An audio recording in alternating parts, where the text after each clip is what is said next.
Woodworking by TJ Nielsen. My driving question. My driving question is, how can I teach others what woodworking is about? The reason I chose this project. The reason I did this project was so I could teach others what woodworking was about.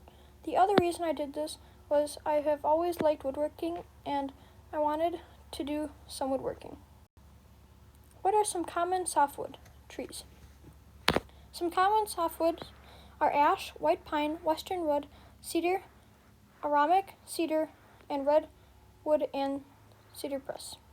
We have western red cedar at the left, aromatic cedar in the middle left, white pine in the middle right, and redwood to the right. Some common hardwood: redwood, white oak, hard maple, cherry, walnut, birch, hickory, aspen, white ash, and poplar. We have red oak to the left, white oak in the middle left, poplar, and then walnut. The difference between hardwood and softwood. We have hardwood to the left because you can see how the growth wings are really tight together because that shows how the growth is. And then you have the right, which are really spaced out. So that's how much they grow every year. And so if you were to try to pound like a nail on hardwood, it would be a lot harder because you'd hit the growth rings. Where if you were to pound like in a softwood, it would you would probably not hit the growth rings, so it would go in much easier. Common power tools used in woodworking. You have a joiner.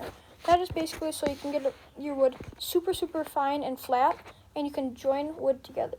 You have the surface planer. If you get wood that is off the lumber mill that only has two sides planed, you can plane the other side, which equals cheaper wood.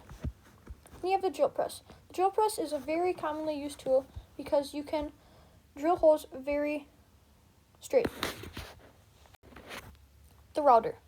The router is definitely hands down the most versatile tool. You can sand, you can cut stuff, curve stuff. It's just really good.